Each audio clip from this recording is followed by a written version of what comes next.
vamos a hablar rapidito de pancreatitis aguda, así es que vamos, como nos llama el tiempo, al pollo pelado.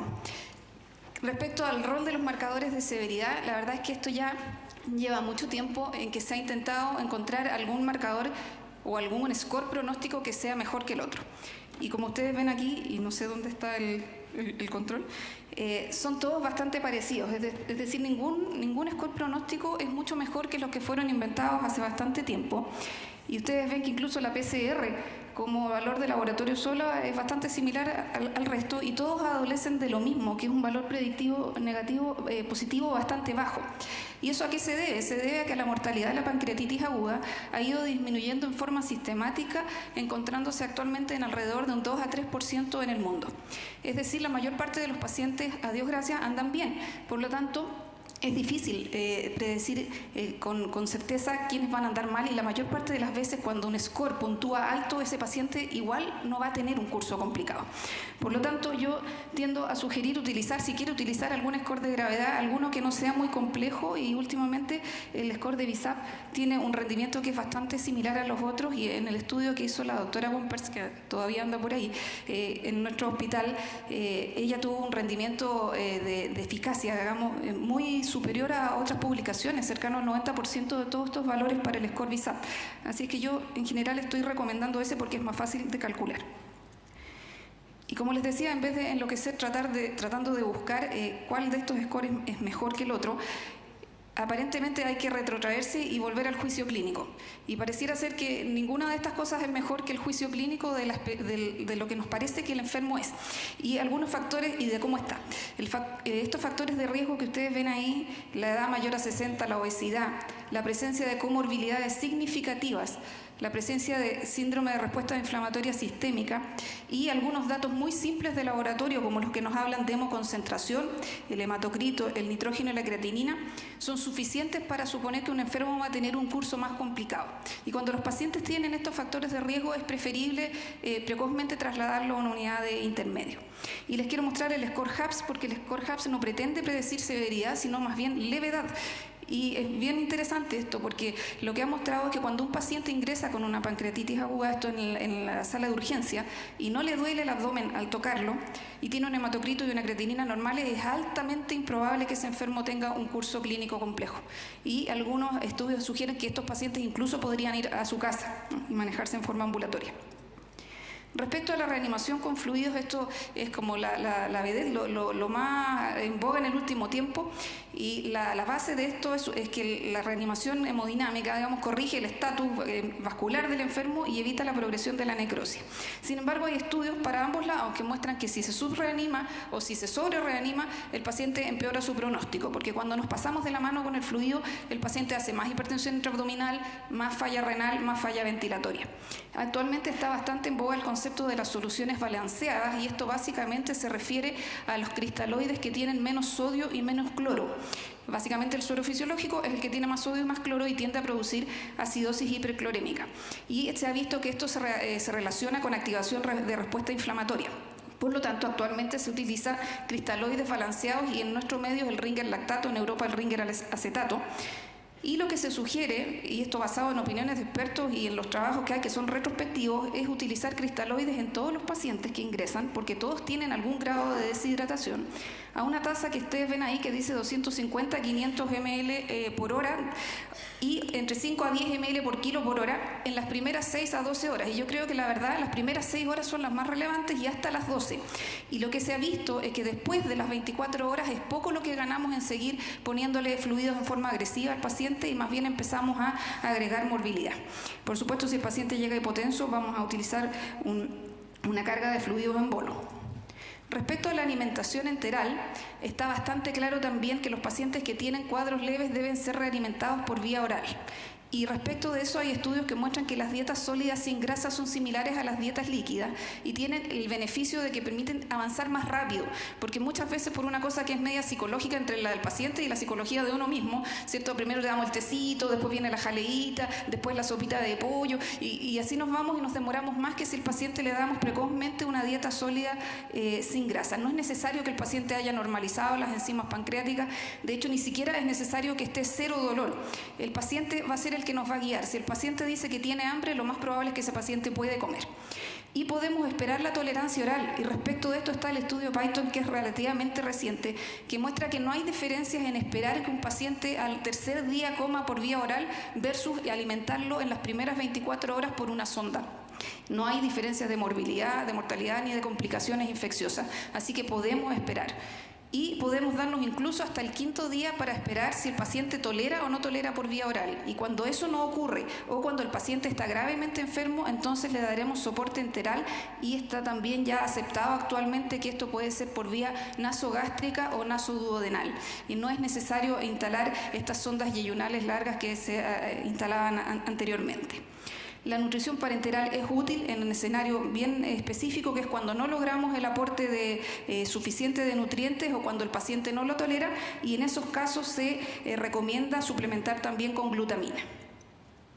Respecto al uso de antibióticos, lo actual es que los antibióticos son de uso terapéutico y no profiláctico. Y están indicados en estas situaciones que ustedes ven ahí, cuando el paciente cumple criterios de colangitis, cosa que puede no ser tan fácil, digamos, de definir, pero sí, en ese caso cuando hay infección sospechada o demostrada de la necrosis, cuando el paciente tiene un foco extrapancreático o cuando el paciente se presenta en la urgencia tan gravemente enfermo que uno no sabe si está en una condición de shock séptico. En todas esas indicaciones que son terapéuticas está aprobado el uso de antibióticos. La profilaxis antibiótica ya no se discute, no está indicada, independiente del porcentaje de necrosis que tenga el paciente, y para eso están los dos estudios más importantes, son los que ustedes ven ahí, que randomizaron placebo versus ciprofloxacino y meropenem, que no mostraron beneficio, y los metaanálisis posteriores tampoco han mostrado beneficio ni de mortalidad ni de morbilidad. Por lo tanto, no se utilizan los antibióticos profilácticos. Respecto a la indicación en urgencia de colangiografía endoscópica, también está bien aceptado que está indicada toda vez que el paciente tenga un cuadro compatible con una colangitis aguda, es decir, que tiene fiebre, dolor, ictericia, pero tiene además pruebas hepáticas de patrón obstructivo y una imagen compatible que lo avala. Y en ese caso es urgente, tiene que ser en las primeras 24 horas, y también se recomienda toda vez que el paciente tiene evidencias clínicas de que sigue con la vía biliar tapada, porque en esas condiciones el paciente se beneficia en términos de morbilidad, disminuye el riesgo de sepsis biliar, disminuye el riesgo de necrosis, aunque no afecte la mortalidad.